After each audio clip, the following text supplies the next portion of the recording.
बिस्मिल्लाहिर्रहमानिर्रहीम। आज हम डिस्कस करेंगे कम्प्लेक्स एनालिसिस। उसका लेक्चर हमारे पास 23 है। हमारे चैनल का नाम आसफ महमूद एपी मैथमेटिक्स है। यहाँ पर FSc, BS, BSc, MSc mathematics को डिस्कस किया जाता है। आप हमारे चैनल को सब्सक्राइब करें, लाइक करें और आगे शेयर करें। आज हम वेरी इंपॉर्टेंट चैप्टर डिस्कस कर रहे हैं, कम्प्लेक्स इंटीग्रेशन। ये वेरी इंपॉर्टेंट चैप्टर है। सबसे पहले हम डिस्कस करेंगे सब डिवीजन ऑफ इंटरवल। देखें हमारे पास यहाँ ए और बी एक इंटरवल है। इसको हम लिख सकते हैं a less equal to t, t less equal to b. अब हम इसको डिवाइड करेंगे, divide n sub intervals of equal length. कैसे इसको डिवाइड करेंगे हम?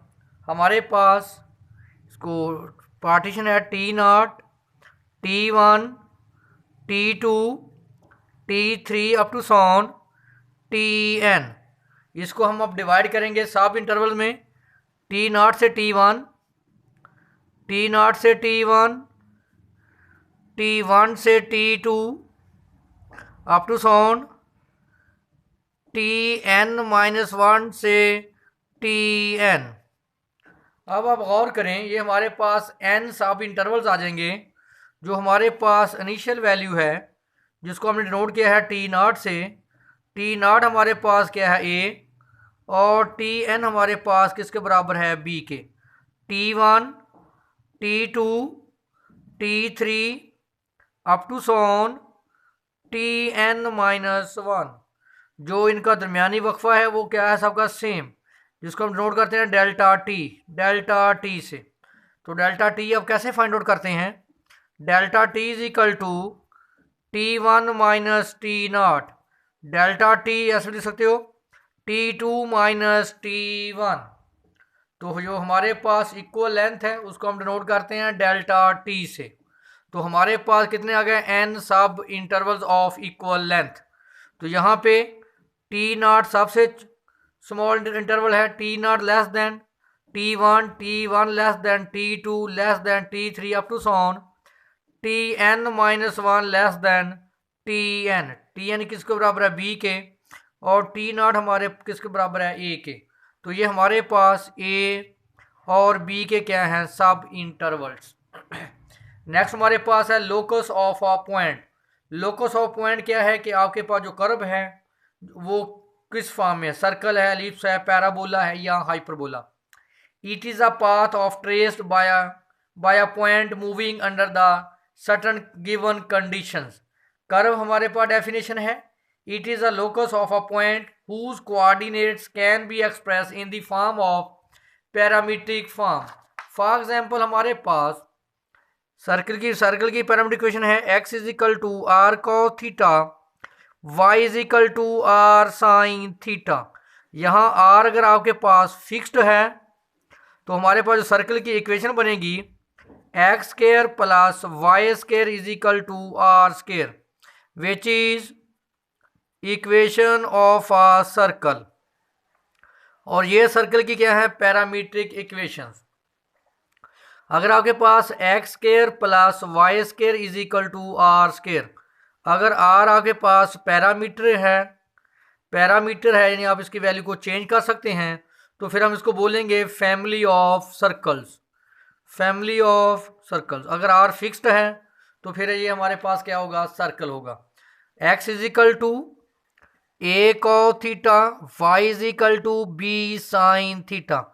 ये हमारे पास एलिप्स की पैरामीट्रिक इक्वेशंस हैं। और हमारे पास जो एलिप्स की इक्वेशन है x square over a square plus y square over b square is equal to 1, which is equation of an ellipse. Next हमारे पास है smooth curve. If z is equal to F of t be a complex valued function and a curve is traced in interval I. हमारे पास आई हम note करें interval को a to b।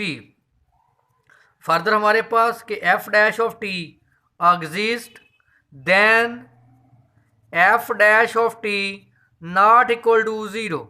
अगर हमारे पास first derivative not equal to 0 हो तो जो हमारे पास कर्व होगी एफ ऑफ टी उसको हम बोलेंगे smooth curve. Further if f dash of t exist and f dash of t not equal to 0 then we say that f of t is forming a smooth curve और a regular curve. Smooth curve भी बोलते हैं और उसको हम regular curve भी बोलते हैं। नेक्स्ट हमारे पास है पीस वाइज स्मूथ और सेक्शनल स्मूथ कर्व या कंटूर। कंटूर इंटीग्रेशन पढ़ेंगे, ये वेरी वेरी इंपॉर्टेंट टॉपिक है। ये जो हमारे पास पीस वाइज स्मूथ कर्व है इसका मतलब है कि जो हमारे पास इंटरवल ए और बी है तो ये जो हमारे पास पीस वाइज स्मूथ कर्व होगी ये इसके सब इंटरवल पे भी ये क्या होगी, स्मूथ कर्व होगी। यानी क्या पढ़ा था आपने कि f dash of t exist f dash of t not equal to 0, तो हमने कहा था कि फिर एफ ऑफ टी क्या है, हमारे पास स्मूथ कर्व। और ये जो पीस वाइज स्मूथ कर्व है ये इसके सब इंटरवल पे भी वो क्या होगी, स्मूथ होगी। नेक्स्ट हमारे पास है क्लोज्ड कर्व। क्लोज्ड कर्व क्या है कि जिसका इनिशियल पॉइंट और टर्मिनल पॉइंट क्या हो सेम, उसको हम क्या कहते हैं, क्लोज्ड कर्व। क्लोज कर्व में हमारे पास सिंपली क्या है, सर्कल होता है, एलिप्स है और इस और काफ़ी हमारे पास कर्व्स हैं। A curve traced by a function z is equal to F of t such that the initial point and terminal point are same, जिसका इनिशियल पॉइंट यानी स्टार्टिंग पॉइंट और टर्मिनल पॉइंट सेम हो जाए उसको हम कहते हैं क्लोज्ड कर्व। सिंपल कर्व देखिए हमारे पास z is equal to F of t हमारे पास कर्व है। अगर f of t one not equal to F of t two हो for t one not equal to t two, अगर कोई कर्व इस कंडीशन को होल्ड करेगी तो हम कहेंगे कि ये सिंपल कर्व है। नेक्स्ट है जॉर्डन कर्व। जॉर्डन कर्व ऐसी कर्व होती है जो क्लोज्ड भी हो और सिंपल भी हो, जिस कर्व में दोनों खूबियां हो, क्लोज्ड हो और सिंपल हो, उसको हम कहते हैं Jordan curve. A curve which is simple as well as close is called Jordan curve. Inverse of a curve, if the curve C is traced by z is equal to f of t in the interval I a to b, then the inverse of C is denoted by C bar. C bar यहाँ पे किसको note करता है, inverse को, which is traced by z is equal to g of t such that g of t is equal to f of a plus b minus t. The contour C and C bar are inverse of each other, or C and C bar represents the same curve traced in opposite direction. Next हमारे पास है simple and multi-connected curve. A region in which every closed curve can be shrink. हर वो closed curve जो shrink होगी to be point without passing out the region, then the region is called simple connected region. Otherwise is said to be multi-connected region.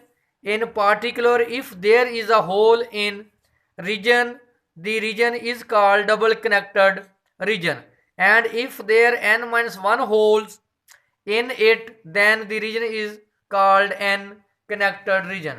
अगर आपके पास एक whole है simple connected होगी, अगर more than one whole है तो वो हमारे पास क्या होगी, कनेक्टेड मल्टीपल कनेक्टेड कर्व होगी। Integration can be regard as summation. देखें आपने रिमानियन इंटीग्रल पढ़ा था या रिमानियन सम पहले पढ़ा था आपने, वो लिखा था एस पी व एफ। पी यहाँ पे हमारे पास पार्टीशन है जिसको हमने ए और बी की पार्टीशन लिया था, और यहाँ एफ हमारे पास क्या है, फंक्शन है। तो हम इसको लिखते थे summation i varies 1 to n delta x r f of C R. तो डेल्टा एक्स लिख लें या आप डेल्टा टी लिख लें। तो यहाँ पे उसने एफ ऑफ एप्सिलॉन के लिखा है, किसकी जगह पे, सी आर की जगह पे। एक ही बात है, जब आप रिमानियन इंटीग्रल या इरमानियन इंटीग्रेशन फाइंड करते थे तो दोनों तरफ आप क्या अप्लाई करते थे, लिमिट